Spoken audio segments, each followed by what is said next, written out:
Welcome back. News है, Germany का सपना टूट गया। अब भारत का समर्थन पूरा था, जर्मनी को नहीं मिलेगी अब वीटो पावर, भारत का नाम। चलो देखें क्या है। तो वीडियो शुरू करते हैं। वीडियो शुरू करने से पहले अगर आप चैनल पर नए हो और आपने अभी तक सब्सक्राइब नहीं किया तो जल्दी से पहले सब्सक्राइब के बटन और बेल आइकन को क्लिक कर लो ताकि आपको हमारे सारे न्यू वीडियोस के नोटिफिकेशन मिल जाए जैसे हम अपलोड करें। अगर आपको वीडियो पसंद आता है प्लीज़ लाइक कीजिए। चलिए शुरू करते हैं। जैसे जर्मनी के पास ऑब्वियसली ऑलरेडी एक परमानेंट मेंबर नहीं है तो वीटो पावर तो नहीं है, तो देखते हैं क्या चक्कर है। इस समय की सबसे बड़ी news United nation security council में परमानेंट मेंबरशिप को लेकर आ रही है और ये न्यूज वीटो पावर और रशिया से लिंक्ड है। इसके साथ ही हम इस वीडियो में डिस्कस करेंगे कि किस तरह से यूनाइटेड नेशन सिक्योरिटी काउंसिल में रिफॉर्म्स करने के बाद नए मेंबर्स को जोड़ने से पहले ही रशिया टेंशन में आ गया है। साथ में हम ये भी चर्चा करेंगे कि यूनाइटेड नेशन सिक्योरिटी काउंसिल में वीटो पावर के लिए रशिया ने भारत को तो समर्थन दे दिया है, लेकिन काफी लंबे समय तक अपने एक बहुत ही बड़े पार्टनर जर्मनी को एक बहुत ही बड़ा झटका दे दिया है और एक ऐसी डिमांड रख दी है जिससे जर्मनी और जापान काफी टेंशन में आ सकते हैं। सबसे पहले तो मैं आपको बता दूं कि साल 2022 से 23 तक जो यूनाइटेड नेशन जनरल असेंबली का 77 सेशन चल रहा था वो अब खत्म आने को हो गया है और अगला यानी कि 78 session United nation general assembly का 5 सितंबर के बाद एक बार फिर से स्टार्ट होने जा रहा है। लेकिन ये जो पिछला यानी कि साल 2022 से 23 का 77 सेशन था, इसमें जो यूनाइटेड नेशन सिक्योरिटी काउंसिल के रिफॉर्म्स का एजेंडा था वो पूरी तरह से फेल हो गया है और ये रिफॉर्म्स का मुद्दा अब ये अगले सेशन के लिए टाल दिया गया है। हालांकि भारत ने इसको लेकर काफी नाराजगी जताई है और यूनाइटेड नेशन सिक्योरिटी काउंसिल में जो हमारी वहाँ पर परमानेंट रिप्रेजेंटेटिव है यानी कि रुचिरा काम्बोज-पैम, उन्होंने एक स्ट्रॉन्ग स्टेटमेंट भी जारी की है और उन्होंने कहा कि अगर यूएन सिक्योरिटी काउंसिल के रिफॉर्म्स का मुद्दा इसी तरह से चलता रहा तो अगले 70-75 सालों तक भी रिफॉर्म्स नहीं होंगे। इसलिए हमें इस मुद्दे को लेकर रिस्पॉन्सिबिलिटी के साथ काम करना पड़ेगा, अपनी जिम्मेदारी शो करनी पड़ेगी और इस मैटर को बहुत ही अर्जेंटली डील करना पड़ेगा। अब क्योंकि यूनाइटेड नेशन जनरल असेंबली का ये जो 77 सेशन था ये पूरी तरह से खत्म हो रहा है और एक नया सेशन स्टार्ट होने जा रहा है, तो ये जो यूएन सिक्योरिटी काउंसिल के रिफॉर्म्स का मुद्दा था ये एक बार फिर से चर्चा में आ गया है और इसी को लेकर रशिया की तरफ से एक बहुत ही बड़ी डिमांड आई है और एक उसको लेकर स्टेटमेंट भी आई है।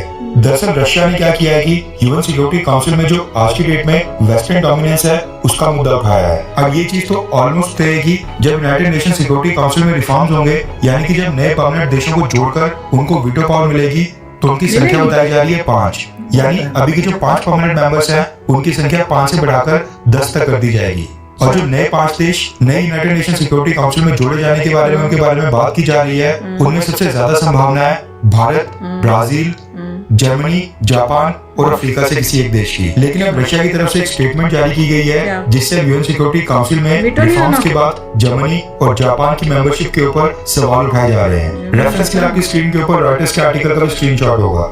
दरअसल रशिया के फॉरेन मिनिस्टर सर्गेई लावरोव ने यूनाइटेड नेशन सिक्योरिटी काउंसिल की एक्सपेंशन की डिमांड करते हुए वेस्टर्न डोमिनेशन का एक मुद्दा उठाया है और कहा है कि जो नई यूएन सिक्योरिटी काउंसिल होगी रशिया चाहता है कि उसमें वेस्टर्न डोमिनेंस को तोड़ा जाए और रिफॉर्म्स के बाद जो भी नए देश जोड़े जाएंगे उसमें सभी मेंबर्स की इक्वेशन इस तरह से नहीं होनी चाहिए कि वेस्टर्न देशों का बोलबाला हो। सर्गेई लावरोव ने कहा है कि रशिया चाहता है कि एशिया, अफ्रीका और लैटिन अमेरिका इन सब की रिप्रेजेंटेशन को बढ़ाया जाए ताकि जो आज की डेट में सिक्योरिटी काउंसिल में वेस्टर्न डोमिनेशन है इस चीज को तोड़ा जाए। इसके साथ ही सर्गेई लावरोव ने आगे ये भी कहा कि इस समय जो दुनिया के मेजॉरिटी देश हैं यानी जो दुनिया के ज्यादातर देश हैं वो वेस्टर्न देशों के रूल्स के अकॉर्डिंग बिल्कुल भी नहीं जीना चाहते हैं। अब जो रशिया ने यहाँ पर एक डिमांड रखी है वो रखी है एशिया, अफ्रीका और लैटिन अमेरिका से नई सिक्योरिटी काउंसिल में देशों को जोड़े जाने की। अब रशिया ने यहाँ पर मिस किया है यूरोप को या फिर यूरोपियन यूनियन को।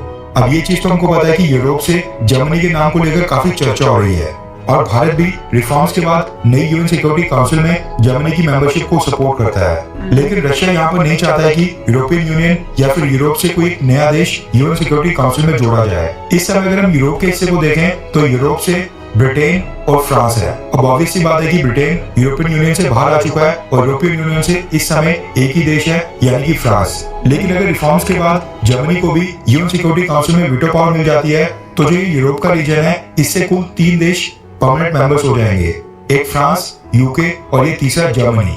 अब रशिया चाहता है कि रिफॉर्म्स के बाद जर्मनी को इसमें नहीं जोड़ा जाए। हालांकि रशिया ने साफ तौर पर इस तरह की डिमांड तो नहीं की है, लेकिन रशिया का ये कहना है कि वेस्टर्न डोमिनेशन को तोड़ने के लिए लैटिन अमेरिका, एशिया और अफ्रीका से ही यूएन सिक्योरिटी काउंसिल में नए मेंबर्स को जोड़ा जाए। ये साफ तौर पर दर्शाता है कि रशिया बिल्कुल भी नहीं चाहेगा कि रिफॉर्म्स के बाद जो भी नए देश यूएन सिक्योरिटी काउंसिल के परमानेंट मेंबर बने, जिनके पास भी वीटो पावर आए, उनमें सबसे ज्यादा संख्या वेस्टर्न देशों की हो या फिर अमेरिका के अलाइज की हो। अगर इस समय की हम इक्वेशन को देंगे तो यूएन सिक्योरिटी काउंसिल में कुल 5 परमानेंट मेंबर्स हैं, अमेरिका, यूके, फ्रांस, रशिया और चाइना। इनमें से 3 देश अमेरिका, यूके और फ्रांस, ये हमेशा ही हर एक मुद्दे के ऊपर एक दूसरे को सपोर्ट करते हैं और रशिया के खिलाफ जाकर एक साथ यूनाइट होकर काम करते हैं, जबकि सामने रशिया और चाइना अकेले रह जाते हैं। यानी इस समय की जो इक्वेशन है वो 3:2, सामने 3 देश और रशिया और चाइना 2 देश। और अगर यूरोप से जर्मनी और एशिया से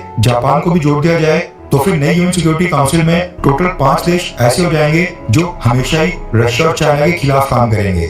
जबकि ब्राजील, भारत और अफ्रीका की बात करें तो ये 3 देश अधिकतर मुद्दों के ऊपर हमेशा ही न्यूट्रल रहते हैं। अब रशिया के विदेश मंत्री सर्गी लावरोव ने यहाँ पर एक डिमांड रख दी है कि वो चाहते हैं कि जो नई रिफॉर्म्स के बाद यूएन सिक्योरिटी काउंसिल बने उसमें वेस्टर्न डोमिनेंस नहीं हो, यानी ऐसे देशों को नहीं जोड़ा जाए जो अमेरिका के एलाइज हों या फिर किसी भी तरह से नाटो से संबंधित हो। अब ये यहाँ पर बहुत ही इंटरेस्टिंग हो जाता है क्योंकि यूक्रेन युद्ध से अगर पहले की सिचुएशन को देखा जाए तो रशिया और जर्मनी काफी करीब आ रहे थे। दोनों देशों के बीच एक गैस पाइपलाइन के ऊपर भी काम हो रहा था। जर्मनी बहुत ही बड़ी वॉल्यूम में रशिया से क्रूड ऑयल, गैस और कोल परचेज किया करता था, लेकिन अब यूक्रेन युद्ध के बाद जर्मनी ने ये सब परचेज करना पूरी तरह से बंद कर दिया है और उल्टा यूक्रेन को इस युद्ध में न सिर्फ सपोर्ट कर रहा है बल्कि पैसा भी दे रहा है और हथियार भी। और इस चीज से रशिया काफी नाराज है। इसलिए रशिया ने अपनी लेटेस्ट डिमांड में जो यूएन सिक्योरिटी काउंसिल के रिफॉर्म्स के मुद्दे को उठाया है उसमें रशिया ने ये डिमांड की है कि वो चाहते हैं कि लैटिन अमेरिका, अफ्रीका और एशिया से ही यूएन सिक्योरिटी काउंसिल की परमानेंट मेंबरशिप को जोड़ा जाए। जर्मनी के साथ साथ यहाँ पर जापान के नाम के ऊपर भी रशिया की तरफ से संदेह जताया जा रहा है क्योंकि जापान भी अधिकतर समय अमेरिका के साथ ही अलाइंड रहता है और जो जापान की फॉरेन पॉलिसी है वो अमेरिका के अराउंड ही घूमती रहती है। इसलिए रशिया चाहेगा कि यूएन सिक्योरिटी काउंसिल में रिफॉर्म्स के बाद जो भी नए देश जोड़े जाएं उसमें जापान का भी नाम ना हो। अब ये चीज बहुत ही कंफ्यूजिंग होते जा रही है क्योंकि अभी के जो 5 परमानेंट मेंबर्स हैं इनको किसी न किसी देश के नाम के ऊपर तो दिक्कत होगी। जिस तरह से चाइना को भारत के नाम को लेकर दिक्कत है, सेम इसी तरह से इन 5 देशों को किसी न किसी को लेकर तो दिक्कत है और इसी वजह से ये जो यूएन सिक्योरिटी काउंसिल के रिफॉर्म्स का मुद्दा है ये लगातार आगे भी लटकते जा रहा है। वैसे जिस तरह से प्रोसीडिंग चल रही हैं और ये जो यूएन सिक्योरिटी काउंसिल के रिफॉर्म्स का एजेंडा है वो लगातार हर यूएन जनरल असेंबली के सेशन के साथ आगे बढ़ता जा रहा है, उसको देखते हुए तो लगता नहीं है कि आने वाले 8 से 10 सालों के अंदर भी यूएन सिक्योरिटी काउंसिल में रिफॉर्म्स होंगे और भारत को वीटो पावर मिटाएगी और ये चीज इसी तरह से और भी आगे लंबे खींचते जाएगी। वैसे आपको क्या लगता है कि क्या यूएन सिक्योरिटी काउंसिल में कभी रिफॉर्म्स हो पाएंगे? क्या नए देशों को वीटो पावर मिलेगी, हाँ या फिर ना? नीचे कमेंट करके अपनी राय जरूर बताएं। यार जिस तरह से है ना, कभी किसी को प्रॉब्लम हो जाती है इनके ये 5 देशों में, कभी किसी को, अभी वो चाइना को होगी कि भैया इंडिया को क्यों ले रहे हैं, रशिया ने अपना पंगा कर दिया। ये इनकी गेम है कि कभी रिफॉर्म हो ही ना। जितने भी परमानेंट मेंबर्स हैं उनको किसी ना किसी कंट्री से तो होना ही है, तो ये थोड़ी को होता है कि चाइना को जापान से भी प्रॉब्लम है क्योंकि वो तो कट्टर दुश्मन है। लो देखो, तो चाइना को जापान से प्रॉब्लम है, चाइना को इंडिया से प्रॉब्लम है, रशिया को जर्मनी से प्रॉब्लम है, हर एक को कहीं ना कहीं से तो प्रॉब्लम होगी।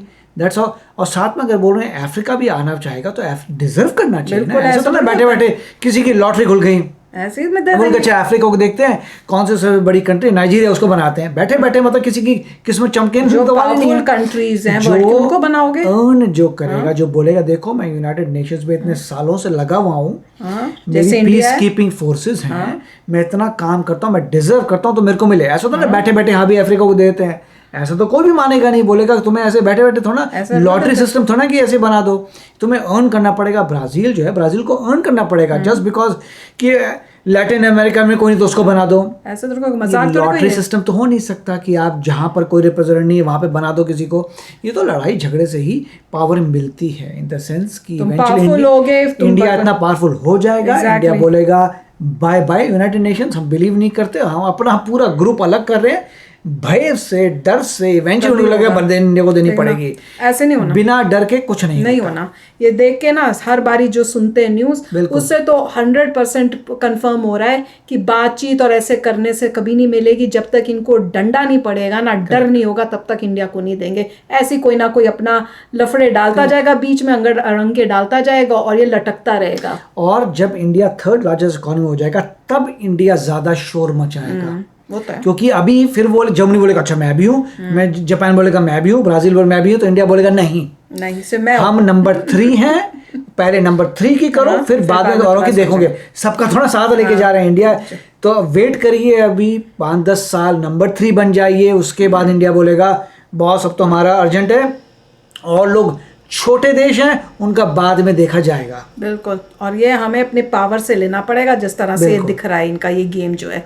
तो चलो आप भी शेयर करना अपने थॉट्स, चलते हैं, मिलेंगे नेक्स्ट वीडियो में बहुत ही जल्द। Till then take care and bye bye. तो अगर आप मेरे इस चैनल पे नए हो तो जल्दी से सब्सक्राइब के बटन को हिट करो और बेल आइकन को क्लिक करो, ताकि आपको मेरा जब नया वीडियो मैं लगाऊं आपको उसके बारे में जल्दी से पता चल जाए।